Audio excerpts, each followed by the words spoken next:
Bonjour, alors aujourd'hui je vais vous faire une vidéo pour vous parler de la symbolique du surpoids, de l'obésité et des troubles du comportement alimentaire comme l'anorexie et la boulimie. En fait, c'est aussi un hommage au docteur Soulier qui est décédé en 2023, qui était un médecin homéopathe et qui a beaucoup travaillé sur le sens de la maladie et sur les symboles. Donc je me présente pour ceux qui ne me connaissent pas.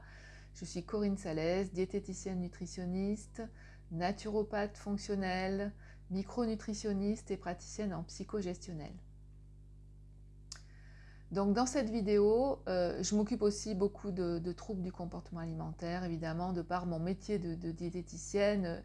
J'ai dans mon cabinet beaucoup de personnes atteintes de surpoids, d'obésité et de troubles du comportement alimentaire. Et donc, j'ai retrouvé ce livre du docteur Soulier qui est extrêmement, je trouve, intéressant, qui s'appelle et que je vous invite à vous procurer, La digestion, les clés du poids, les formes et les dépendances, aux éditions Sens et Symboles. Je pense que la lecture de ces quelques pages pourra vous apporter des compréhensions sur le sens de vos problématiques de santé. Vous pourrez l'écouter en podcast ou la réécouter plusieurs fois parce que évidemment c'est avec la répétition qu'on assimile et qu'on trouve du sens. Et donc je vais me permettre de vous lire ces pages. Il y a deux petites pages. Les clés du poids, une hypothèse de compréhension. Un équilibre père et mère, animus anima, comme origine des problèmes de poids. Nous allons proposer une vision symbolique des problèmes de poids. Gardez bien à l'esprit que tout est ici question de ressenti. Donc chacun ressent, c'est très personnel, donc à vous de faire cette petite introspection une fois que vous aurez écouté ces quelques pages. L'insuline, c'est l'hormone qui fait rentrer le sucre dans les cellules. Quand vous mangez quelque chose de sucré, il y a la glycémie qui augmente dans votre sang, et il y a une hormone qui est sécrétée par le pancréas qui va permettre au sucre, aux acides aminés de rentrer dans vos cellules, parce qu'il ne faut pas que le sucre reste dans le sang, parce que déjà il faut nourrir vos cellules pour avoir de l'énergie, et ensuite si le sucre reste dans le sang, c'est du diabète. Donc on observe souvent, comme j'en parle beaucoup dans mes vidéos, une résistance à l'insuline. C'est de plus en plus fréquent parce qu'il y a trop de shoots de sucre et donc en fait ça crée une inflammation et les cellules ne veulent plus, elles sont trop pleines. Elles disent au pancréas stop, l'insuline j'en veux plus. Et donc du coup le sucre il reste dans le sang, ça peut provoquer à terme du diabète. Donc l'insuline correspond symboliquement à la fonction paternelle. Ça veut dire que si vous produisez trop d'insuline, d'une manière générale, l'insuline c'est la fonction paternelle. C'est le père en qui j'ai confiance. Je sais que je pourrai toujours compter sur lui, grâce à son autorité à la fois ferme et rassurante. Nul besoin de stocker. Mes approvisionnements sont sécurisés. Cela peut correspondre à la phase « Le Seigneur est mon berger, je ne manque de rien ». Concrètement, le Père assure le remplissage du frigo symbolique. Le Père peut pécher par son absence, réelle ou symbolique, ou par un excès d'autorité. Le Père se conçoit aussi dans sa fonction animus, au sens jungien, c'est-à-dire la partie masculine que l'on a au fond de nous. On a les deux polarités, que l'on soit un homme ou une femme, on a notre animus et notre anima qui sont plus ou moins équilibrés. Animus, fonction masculine paternelle, anima, fonction féminine maternelle. Si votre père vous manque, s'il est absent, si vous n'avez pas confiance en lui, si son image est dévalorisée, vous pourrez vous fabriquer du père symbolique en sécrétant de l'insuline. L'insuline augmentera votre appétit. Vous pourrez ainsi stocker au maximum. Ce sera la prise de poids, puis l'obésité, et à terme, le risque de diabète gras par épuisement du pancréas, trop sollicité dans sa fonction compensatoire, puisque c'est le pancréas qui va sécréter un maximum d'insuline, c'est-à-dire en mode stockage, parce que le père, il n'a pas rempli le frigo, hein, il y a une forme d'insécurité intérieure liée à l'absence du pôle masculin. Tout ça, c'est très très important, je l'utilise beaucoup avec mes patients, dans mes thérapies en psychogestionnelle.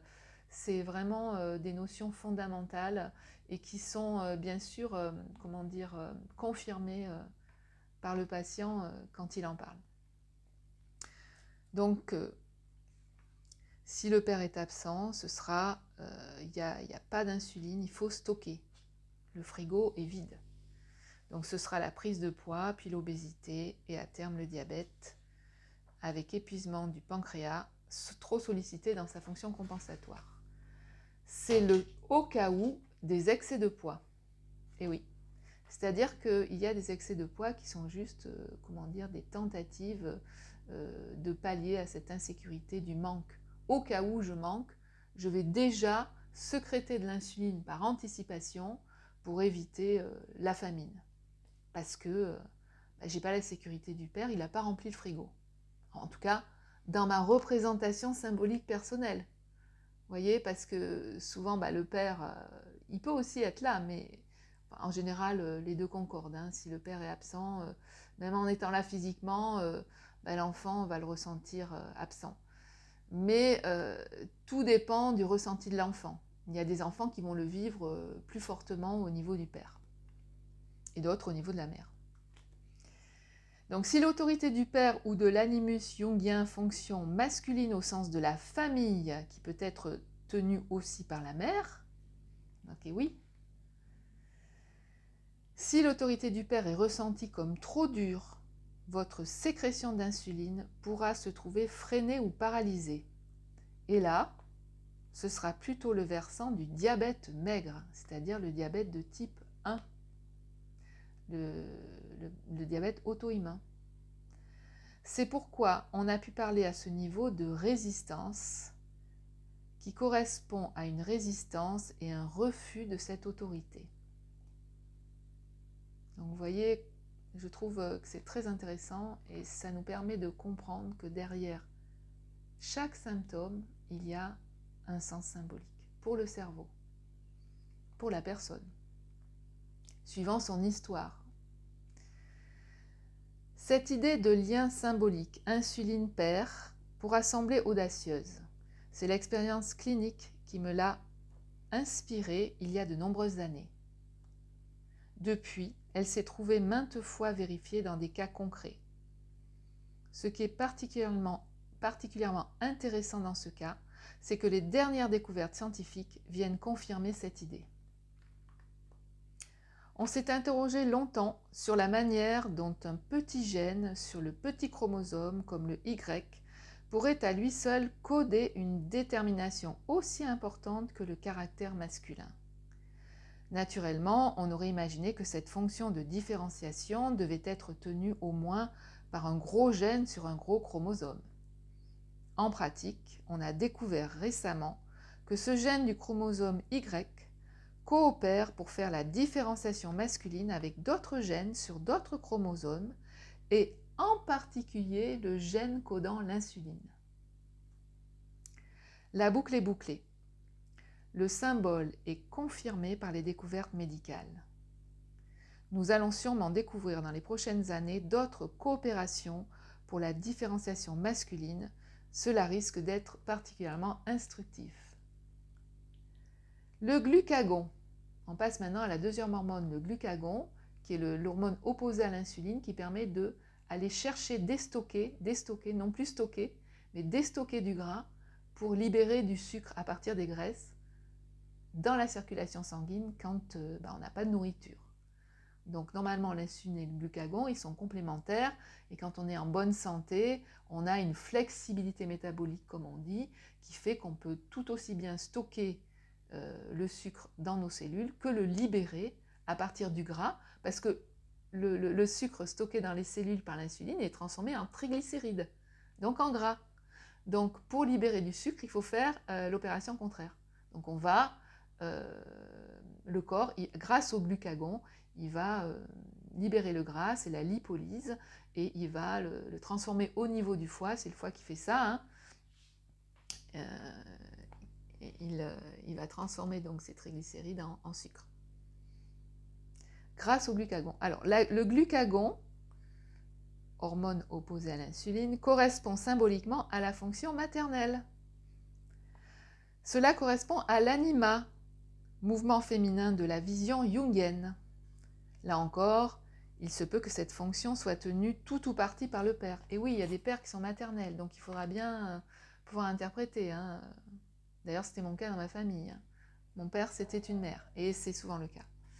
Ça peut arriver, et la mère peut se comporter comme un père, et aussi les deux peuvent avoir la même fonction. En cas de famille monoparentale, la mère, il faut aussi qu'elle joue le rôle du père, et le père le rôle de la mère. Donc on a cette possibilité en nous. Mais néanmoins, le glucagon est plutôt associé à la fonction maternelle. La maman est ici celle qui vous met à disposition sur la table, en la prenant dans le frigo symbolique du père, la nourriture dont vous avez besoin. Elle vous comble de sa générosité, sans attente. Elle vous fait confiance sans s'inquiéter et sans contrôler ce que vous allez faire, sans se préoccuper d'un retour. Ça, c'est la vraie mère, la vraie bonne mère. Le don de l'amour sans aucune attente de retour. Ce que les enfants qualifient bien en disant « donner c'est donner, repris c'est voler ». Celle qui dit « prends ce dont tu as besoin et va ». Vis ta vie sans te retourner, ni des yeux ni du cœur. Va, vis et deviens. Cette mère symbolique-là est essentielle pour se sentir libre et vivre sa vie. À défaut, vous pourrez tenter de vous fabriquer une mère comme cela en sécurisant du glucagon. Eh oui. Vous libérerez vos réserves en cas de besoin sans avoir à dépendre des autres. Et en conséquence, sans avoir besoin d'en payer le prix. Ce prix est des fois clairement demandé, parfois sous-entendu, souvent non dit, mais si souvent présent. Et ce sera le versant de l'anorexie. Nous l'avons bien dit, tout est ici notion de ressenti personnel de la situation. Et oui, ça va varier suivant les personnes. Qui est le père, qui est la mère aussi, dans la famille. Il est remarquable ici de comprendre que ces ressentis pensent être uniquement corporels et totalement inconscients. Il n'est pas rare que la représentation consciente de la situation soit totalement opposée au ressenti corporel profond. Nous reverrons plus loin, dans le chapitre Rondeur et forme, que les problèmes de poids sont souvent le lieu de grandes inconsciences.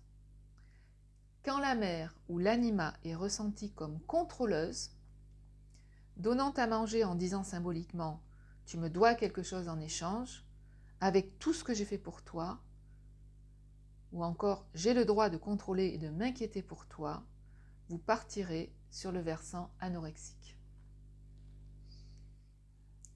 C'est aussi pourquoi on a pu parler à ce niveau de répugnance, qui correspond à un refus de ce contrôle et une fuite par l'anorexique. Elle essaie d'échapper au contrôle de la mère en produisant énormément de glucagon. Et en ne mangeant pas, en refusant, en rejetant la nourriture. Ça aussi, c'est lié. Donc il est fréquemment constaté dans les cas d'anorexie que la fonction anima, donc maternelle, peut aussi être tenue par le père en sus de la mère. L'enfant perd alors une échappatoire intrafamiliale. En vous fabriquant du glucagon, vous déstockerez et gagnerez ainsi en autonomie, symboliquement, mais vous allez maigrir et vous allez finir anorexique. Donc vous déstockez avec du glucagon. Le glucagon permet de déstocker, donc vous allez brûler vos graisses C'est aussi le cas pour les personnes qui ont du mal à prendre du poids, hein, pas que pour l'anorexie. C'est-à-dire qu'il y a des personnes qui mangent, bon, il y a d'autres causes, hein, bien sûr. Hein. Ça aussi, j'en ai beaucoup dans mon cabinet, des personnes qui ont du mal à prendre du poids. Donc, il se peut qu'il y ait aussi ce problème-là sans forcément être anorexique. C'est-à-dire qu'on va sans arrêt déstocker, on brûle nos réserves graisseuses très rapidement. Donc, en fabriquant du glucagon, vous déstockerez et gagnerez ainsi en autonomie, puisque sans faim, et du coup, ça enlève la faim, hein. Ça produit des corps cétogènes d'aller chercher ces graisses. C'est d'ailleurs comme ça que le régime cétogène fonctionne. On produit des corps cétoniques à partir du gras qu'on a stocké. Et du coup, comment dire, ça coupe l'appétit. Vous fabriquerez du glucagon en vous fabriquant du glucagon. Donc la personne, en fait, elle fabrique trop de glucagon. L'autre fabriquait trop d'insuline, celle-ci fabrique trop de glucagon. En vous fabriquant du glucagon, vous déstockerez et gagnerez ainsi en autonomie, puisque sans faim, vous ne dépendrez plus de l'extérieur. Vous serez dans la fuite en vous alliant avec une mère intérieure idéale, le glucagon. La fuite ici, c'est aussi l'éloge de la fuite de Henri Laborit. La fuite comme solution à une situation difficile ou impossible, celle qui a donné les créateurs et les pionniers, le courage fuyant avec ses aspects très positifs.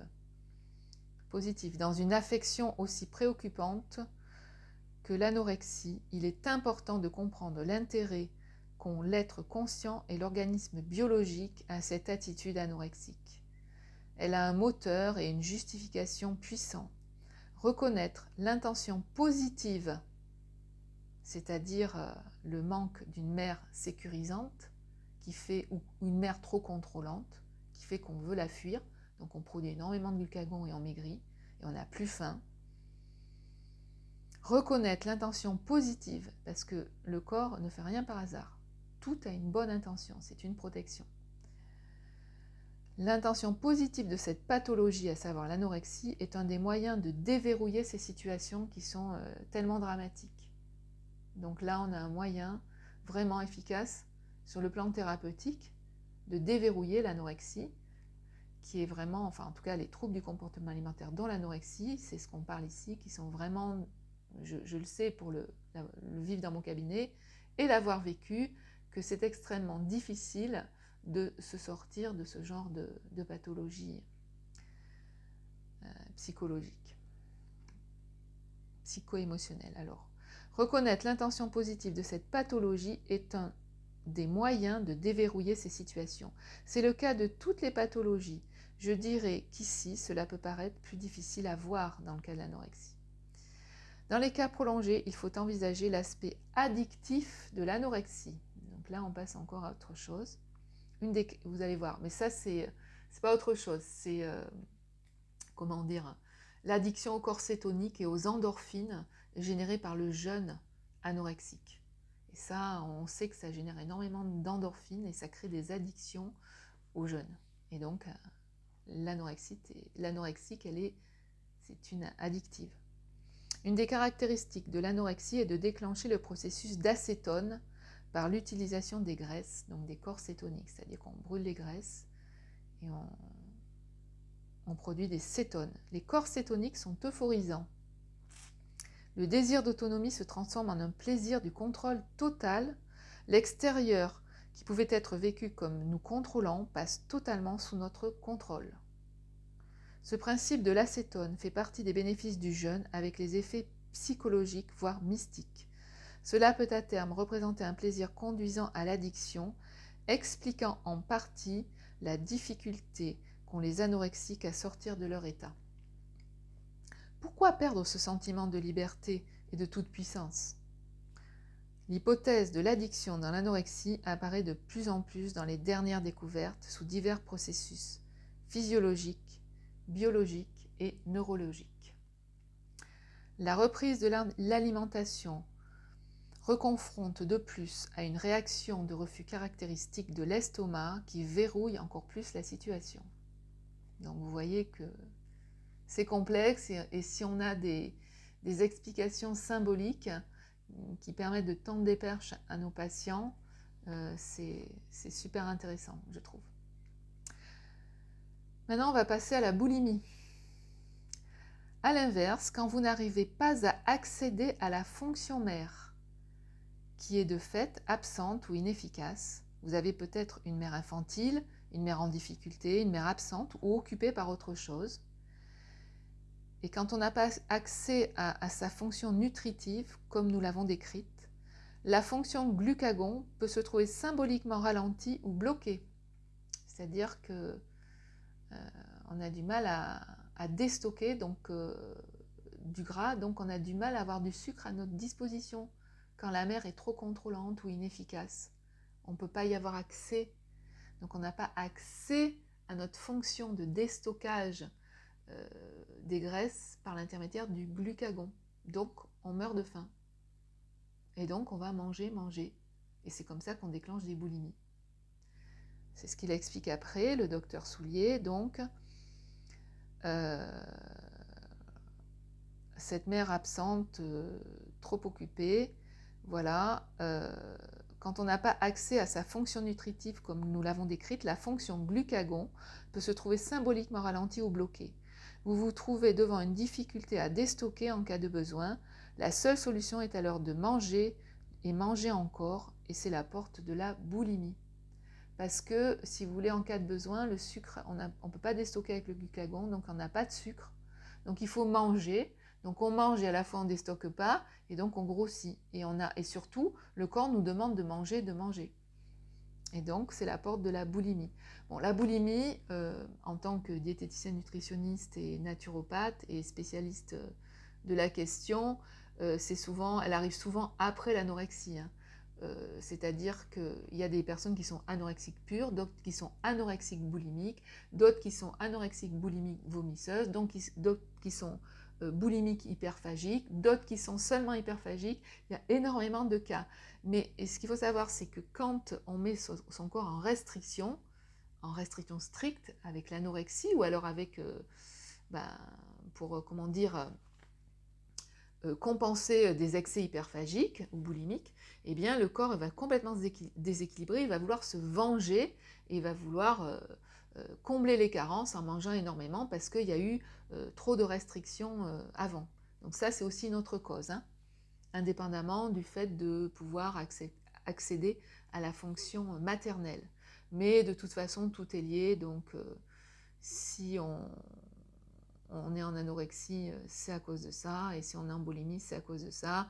Le fait de se restreindre et d'avoir faim après, c'est juste une conséquence, une réaction du corps. Donc la seule solution est alors de manger et de manger encore parce qu'on n'a pas assez de carburant, c'est la porte de la boulimie. Cette boulimie peut survenir par à-coups. Elle peut alors être compensée par un refus de cette situation se traduisant entre autres par des vomissements. Et donc là, on a le profil de la boulimique vomisseuse qui n'a pas accès à sa fonction maternelle nourrisseuse en raison d'une mère dysfonctionnelle et qui se fait vomir parce qu'elle culpabilise ou elle est super mal. Donc ça, c'est très grave. Le côté irrépréhensible de la boulimie tient au besoin de maintenir en urgence la glycémie et d'éviter l'angoisse de l'hypoglycémie. Et oui, parce qu'on n'a pas accès au glucagon pour déstocker. Et ça se passe dans le cerveau. Hein. C'est pour ça que, on appelle la psychosomatique, c'est-à-dire la relation entre le corps et les émotions dans le cerveau, qui agissent effectivement si on n'arrive pas à déstocker, on n'a pas accès à produire, si le pancréas ne peut pas produire suffisamment de glucagon parce que l'enfant n'a pas, ou l'ado, accès à la mère, eh bien, c'est quand même difficile. Hein. Eh bien, justement, il peut y avoir des hypoglycémies. Et donc, c'est dangereux. Donc, il faut manger. Et après, on se fait vomir. Et on ne sait pas pourquoi.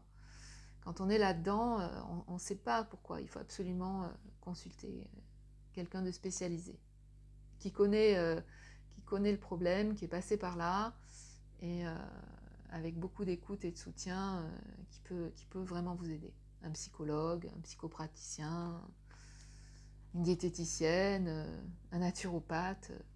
Voilà, il suffit que la personne connaisse bien le problème. Et en qui vous aurez confiance, bien sûr. Alors donc le risque, c'est l'angoisse de l'hypoglycémie. Les gros excès entraînent tellement de surcharge brutale de l'estomac, donc en cas de boulimie ou hyperphagie, que le vomissement devient une nécessité. Vous tombez alors de Charybde en Scylla. Une boulimie plus chronique sera moins perceptible mais conduira à l'obésité progressive. C'est-à-dire que là, la personne, elle ne peut pas se faire vomir ou elle ne veut pas se faire vomir, donc elle va grossir. Sans savoir d'où ça vient. Hein. Enfin, elle le sait inconsciemment qu'elle a un problème avec la nourriture, donc avec la mère, ou avec le père, ou avec la famille. Mais elle ne comprend pas pourquoi elle a faim tout le temps comme ça et qu'elle grossit. Hein. Donc vous voyez, il y a une cause physiologique et une cause psychologique, psycho-émotionnelle à tous les symptômes. Hein. Alors une boulimie plus chronique sera moins perceptible mais conduira à l'obésité progressive. Il y a dans ce cas une coopération entre père animus insuffisant, tel que nous l'avons vu plus haut avec l'insuline, et mère anima inefficient. Voilà. Donc la boulimie, c'est carrément l'apothéose. Nous verrons qu'il y a deux versants, maigreur et obésité. La maigreur est favorisée, ça c'est très important, la maigreur est favorisée par un animus, c'est-à-dire une fonction paternelle, ressentie comme autoritaire, et une anima, c'est-à-dire une fonction maternelle, ressentie comme contrôleuse. La maigreur est dans la fuite. C'est logiquement pour le cerveau, parce que c'est toujours le cerveau, hein, c'est le système survie hein, qui réagit là. Lutte, fuite, combat. Parce que pour le cerveau, c'est logiquement la solution. Parce que le père est autoritaire et l'anima contrôleuse. Et là, on est comme dans un étau, on fuit comme le poisson, et bien on maigrit. Et comment dire, on produit énormément de glucagon qui fait déstocker les graisses. Et puis alors là, on a énormément de corps cétonique, on devient addict et c'est le cercle vicieux. Hein. C'est pour ça que c'est très très difficile d'en sortir parce qu'il y a une composante physiologique et une composante psychosomatique. Donc il faut absolument, coupler les deux dans la thérapie. Et il faut que la personne qui s'occupe de la nutrition, si elle travaille en collaboration avec un psychothérapeute ou un psychologue, elle soit bien au courant des mécanismes psycho-émotionnels, de façon à aider la personne. Et il y a des personnes comme moi qui font les deux. Je ne suis pas psychothérapeute ni psychologue, mais je suis naturopathe, j'ai une formation en psychosomatique naturelle, en psychogestionnelle, qui est une thérapie brève de libération des traumatismes, et j'ai énormément travaillé, j'ai quand même 15 ans d'expérience d'accompagnement de personnes, ça fait 8 ans que je suis formée au psychogestionnel et que j'applique cette méthode dans mon cabinet pour permettre à mes patientes de donner du sens et des symboles et de dire les choses. Ça c'est très très important dans tous les troubles de santé de toute façon. C'est l'approche holistique de la naturopathie. C'est intéressant parce que comme ça, on approche l'être humain dans sa globalité. Et moi, c'est ce que je voulais faire, parce que soigner un morceau, un autre et tout ça, l'être humain, c'est un tout qui fonctionne de manière harmonieuse. Alors, le but, c'est de retrouver l'harmonie dans le corps et dans l'esprit. Alors, je reprends. Je suis très bavarde, hein. Vu que ça me passionne, vous l'aurez compris, nous sommes déjà à 29 minutes. Oula. Bon, je vais essayer de faire pas trop long, on a presque fini. Hein. Nous voyons qu'il y a deux versants, maigreur et obésité, donc je reviens là-dessus. La maigreur est favorisée par un animus, fonction paternelle, ressentie comme autoritaire, et en même temps, hein, de concert, une mère ressentie comme contrôleuse. La maigreur est donc dans la fuite, c'est logiquement la solution. Hein. On est pressé là, on est pressé des deux côtés, on n'a qu'une solution, c'est partir. Et contrôler son corps et devenir anorexique, c'est une manière de reprendre le pouvoir sur son corps. C'est une manière de se contrôler à la place d'un environnement contrôlant. Donc, vous imaginez le travail qu'il y a à faire pour la personne pour s'en sortir. Il faut déjà qu'elle prenne conscience de tous ces mécanismes dans son cerveau. Et ensuite, c'est pour ça qu'on conseille de toute façon dans les thérapies classiques d'isoler la personne de son milieu familial. Parce qu'en général, c'est le milieu familial qui est dysfonctionnel. Voilà, c'est pas la personne qui est en faute, c'est son ressenti personnel des choses, certes, elle va symptomatiser comme ça, alors que une autre personne dans la famille, ou un frère ou une sœur, va faire une maladie auto-immune. Elle a à faire une anorexie. Assez souvent le cas. Hein. Moi, j'ai fait une anorexie avec de la boulimie, ma sœur, elle a fait une maladie cœliaque. Donc voilà, une maladie cœliaque, c'est une maladie auto-immune par intolérance au gluten, au blé.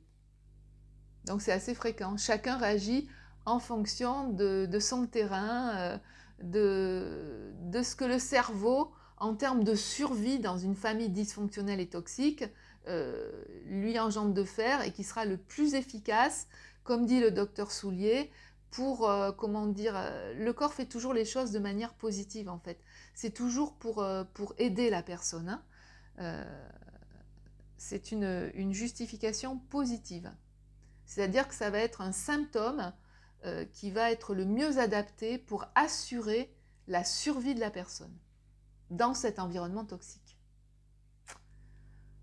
Voilà, donc il faut quand même connaître un petit peu les ficelles pour pouvoir aider la personne et tirer comme ça, dérouler la pelote avec elle, hein, puisque il faut qu'elle prenne conscience petit à petit des choses. Il ne s'agit pas de lui balancer tout ça dans la figure, vous êtes comme ci, vous êtes comme ça. Voilà, il faut y aller tranquillement. Et il faut savoir que les anorexiques, souvent, elles ne veulent pas consulter parce que justement, elles ont trop peur de perdre le contrôle. Parce qu'à un moment donné, ça devient une maladie mentale. C'est-à-dire que ça s'incruste dans le cerveau, c'est-à-dire que ça crée des autoroutes, hein, des schémas de fonctionnement qui sont très très difficiles à désengrammer. Pourquoi? Parce qu'ils sont basés sur la survie. La survie. Quand le corps est en survie, on ne peut rien faire. Quand le cerveau vous dit c'est dangereux, là il faut que tu maigrisses, donc là il faut aller réparer, mettre le corps en sécurité, réharmoniser le système nerveux, remettre la personne en sécurité, travailler sur le nerf vague. Là, voilà, c'est tout un... Aller aussi libérer les traumatismes s'il y en a. Bon, comme je disais, les anorexiques consultent moins fréquemment que les boulimiques ou les hyperphagiques.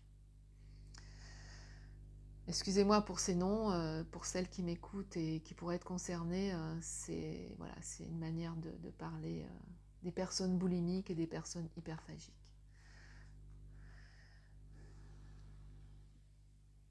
Alors, je continue. Alors, il y a deux versants, la maigreur et l'obésité. La maigreur est favorisée toujours par un animus ressenti comme autoritaire, un anima ressenti comme contrôleur, car c'est logiquement la solution pour le cerveau. L'obésité est favorisée par un animus, donc une fonction paternelle ressentie comme absent, et un anima, c'est-à-dire une fonction maternelle ressentie comme inefficace. La mère n'était pas présente, elle était dépressive, elle n'a pas joué son rôle. Elle peut aussi ne pas avoir joué son rôle de protectrice vis-à-vis du père si le père était toxique. Il y a plein de cas de figure. Hein. Après, il faut voir avec le patient, chacun a son histoire. Ça, c'est important en tant que thérapeute, naturopathe, de s'adapter à l'histoire de vie de la personne. Parce que je décris tout ça dans mon site, certes. C'est bien gentil quand c'est écrit sur des lignes comme ça, mais en fait, c'est pas évident pour les personnes peut-être qui lisent ces lignes de comprendre un petit peu ce que ça veut dire entre les lignes. Donc c'est l'obésité favorisée par un animus. Voilà, la mère peut aussi ne pas avoir protégé l'enfant parce qu'elle était inefficace, c'est ça, hein, contre un père toxique ou vice-versa. Hein. Donc là, on parle d'animus absent, donc les pères qui travaillent trop, les pères qui sont là physiquement mais qui ne sont pas là mentalement, qui ont trop de soucis, les pères qui sont les familles monoparentales. Il y a plein de cas de pères absents, des pères malades, des pères handicapés aussi. Un père handicapé, un père malade, c'est pour certains enfants, hein, ça dépend du ressenti personnel, ça peut être un père absent dans son inconscient. Alors après là, en psychogestionnel, on va aller libérer le traumatisme du père absent, du père malade ou handicapé dans l'inconscient. Parce que ça, c'est intéressant, ça peut libérer justement le programme et ça peut permettre de régler le problème avec l'alimentation. C'est-à-dire que la personne, elle s'est sentie abandonnée, le père était absent. Et donc, elle peut compenser cette insécurité intérieure avec la nourriture. L'obésité. C'est pour ça que, en tant que diététicienne, quand je vois arriver avec des personnes avec des problèmes de poids, bon, c'est pas les 4 kilos, 5 kilos à perdre par-ci par-là, ou peut-être le poids qu'on prend à la ménopause, et quoique, parce que des fois, aux instants sacrés de la vie, aux périodes charnières, on a des rappels de traumatismes ou de situations familiales non résolues qui fait qu'on peut prendre du poids. Mais en tant que diététicienne et naturopathe, c'est pour ça que j'ai voulu me former à des pratiques psycho-émotionnelles et psychocorporelles, parce que je voyais bien que, évidemment, c'est pas en prescrivant un régime ou même des compléments alimentaires ou même quelque chose de très personnalité qu'on va résoudre les causes profondes de la problématique de poids. Les causes, elles sont là. Entre autres, hein, ce sont des causes psycho-émotionnelles la plupart du temps. Bien sûr, il y a des causes physiologiques, des causes... il y a des gens qui ne savent pas se nourrir tout simplement par méconnaissance de la nutrition, qu'on devrait enseigner à l'école. Donc ça aussi, ça existe. Mais la plupart du temps, quand j'ai des patients qui arrivent qui ont vraiment beaucoup de poids, il y a toujours une composante émotionnelle et sensible, de sensibilité, d'hypersensibilité et de traumatisme vécu dans l'enfance. Donc là, il ne parle pas des traumatismes, il parle plutôt de la physiologie du sucre. Là. L'obésité est favorisée par un animus, fonction maternelle ressentie comme absent, et une fonction paternelle ressentie comme absent, père absent, et une fonction maternelle ressentie comme inefficace. Voilà ce que je disais. L'obésité est dans la sécurisation, c'est la solution. Et oui, on va se sécuriser en mangeant parce que on n'a pas eu de sécurité avec notre pôle masculin, le père. Il faut savoir que le père, c'est la loi, c'est la sécurité, c'est le patriarcat, ce qu'on est en train de détruire actuellement dans notre société, qui est vraiment délétère. Le père, c'est important, il donne l'axe. Un père sain, bien sûr. Je ne parle pas d'un gros dominateur super égocentré et qui va, semer la terreur dans toute la famille et parmi ses enfants. Non, je parle d'un père qui respecte la loi, c'est la structure, c'est l'ouverture au monde, c'est la ligne directrice, c'est savoir dire non, s'affirmer. Le père, il vous apprend aussi à vous positionner, c'est l'ancrage, la sécurité, la confiance, et aussi à voir de loin. Donc le père, c'est aussi la vue de loin. C'est comment je vais visualiser ma vie dans mon avenir. Donc quand le père a été absent, eh bien, la solution, c'est la sécurisation. Et la mère inefficace, donc la mère n'a pas joué son rôle, donc on est complètement paumé. Donc on se sécurise, on remplit son frigo en sécrétant trop d'insuline, parce que le père ne l'a pas rempli symboliquement. Et donc on va s'étoffer comme ça pour se mettre en sécurité, à part le fait aussi de manger ses émotions. Mais ça, c'est lié, puisque quand on se sent en insécurité, on a du mal à s'affirmer, et on va manger ses émotions, et souvent on développe forcément une hypersensibilité. Voilà. Et donc, je termine. Je pense que cette vidéo, elle va faire 1 heure. J'espère que vous êtes toujours là. En tout cas, moi, ça m'intéresse. Donc, je vous partage tout ça. Vous pourrez la regarder en plusieurs fois. J'espère que, je vous aurai permis de trouver des solutions pour vous-même aussi, et puis de comprendre ces pathologies, anorexie, surpoids, boulimie, hyperphagie, qui sont elles aussi, tout comme l'endométriose et le syndrome des ovaires polykystiques, dont j'ai fait des vidéos, une vidéo récemment, enfin hier, c'est aussi des problèmes de société. Alors, chaque être humain aura tendance à réagir plutôt sur l'un ou l'autre des versants, maigreur ou surpoids. Nous pouvons aborder quelques nuances de mode réactionnel à minima. ce sont des indicateurs précoces de votre tempérament. Le fait de manger rapidement, ça c'est intéressant, hein, parce que combien de patients mangent hyper vite, et moi je leur dis, mais arrêtez, essayez de mastiquer. En général, je ne suis pas la seule dans la famille à leur dire. Souvent, c'est des gens qui sont assez anxieux et qui n'ont pas les pieds sur terre. Hein.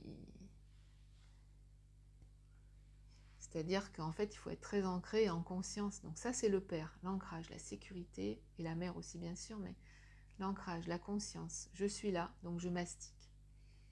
Donc ce sont des indicateurs précoces de votre tempérament. Le fait de manger rapidement est probablement aussi une forme de peur traduisant un manque de confiance en la sécurité du père. Anxiété, manque de confiance, manque de sécurité, manque de confiance en la sécurité du père. Ça peut être aussi un père à qui on a dit ben, tu ne vivras pas. Ça m'est arrivé avec une patiente. Le père avait un interdit de vivre. À la naissance, on lui dit oh, ce petit, de toute façon, il vivra pas, il n'est pas assez fort. Alors là, déjà, ça c'est le père absent. Le père qui n'a pas pu être père. C'est pas de sa faute, voilà. Et souvent, il tombe en dépression, il peut faire des tentatives de suicide. Alors là, effectivement, il n'y a pas eu cette sécurisation et cette confiance dans le père. On peut avoir tendance à manger très vite, parce qu'il y a de l'anxiété.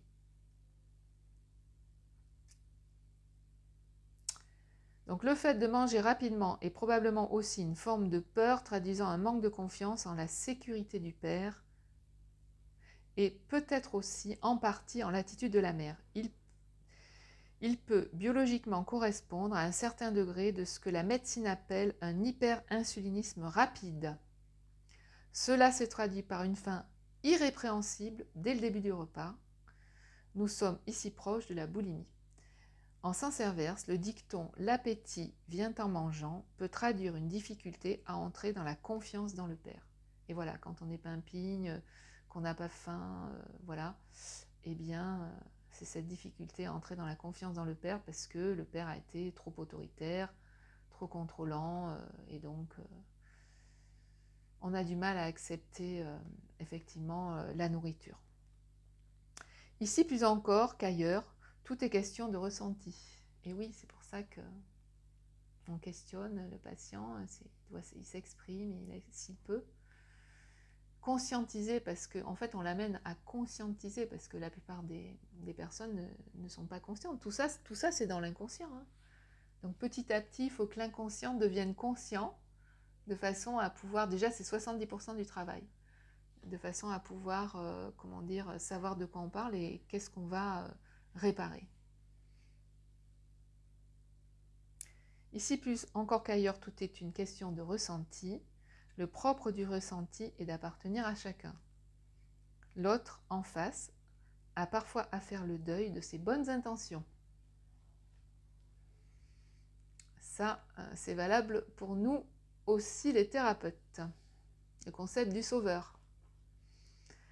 Cette proposition de vision symbolique des problèmes de poids est à considérer comme une hypothèse que je livre aujourd'hui à la vérification générale. Bon, c'est assez vérifié de mon point de vue, mais bien sûr, il y a d'autres hypothèses, mais de mon point de vue en tant que thérapeute, depuis le temps que j'exerce, c'est vérifiable. D'ailleurs, le docteur Soulier l'a vérifié par sa pratique. Et c'est vérifié scientifiquement, il l'a dit au début. Dans ma pratique, comme dans les stages que j'anime, depuis 10 ans, cela se vérifie. Père et mère nous accordent ainsi le cadeau de la vie, dans la sécurité et la liberté. C'est peut-être la forme la plus matérielle de l'amour, mais c'est aussi, dans la matière, sa plus grande noblesse. Voilà, cette vidéo est terminée. Je vous laisse sur cette belle méditation. Je vous souhaite une bonne journée. À bientôt.